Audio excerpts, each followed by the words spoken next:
बाबलिया उन घर दीजिए जिन घर सांढलड़ियाँ। बाबलिया उन घर दीजिए जिन घर सांढलड़ियाँ।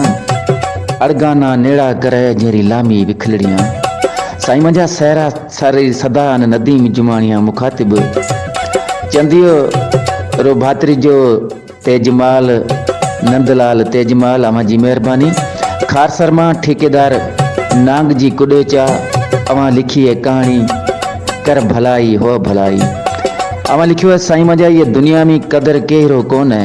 भला मानू कैसा किते भलाएं करे लख कुर्बान दे पर मानू मतलब राई।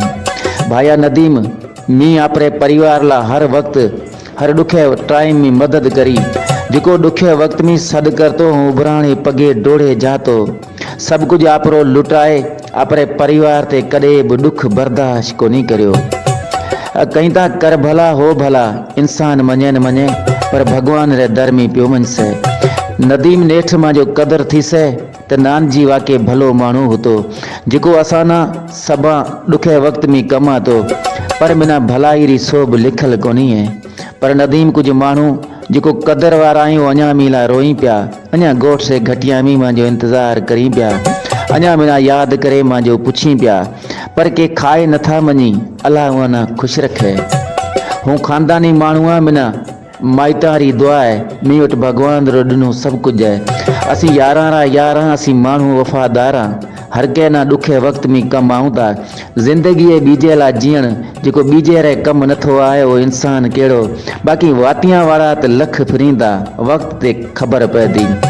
हर के ना मालिक साईं खुश रखे पर नेठिए नाग जी रो कदर पासे ये वक्त सुना से।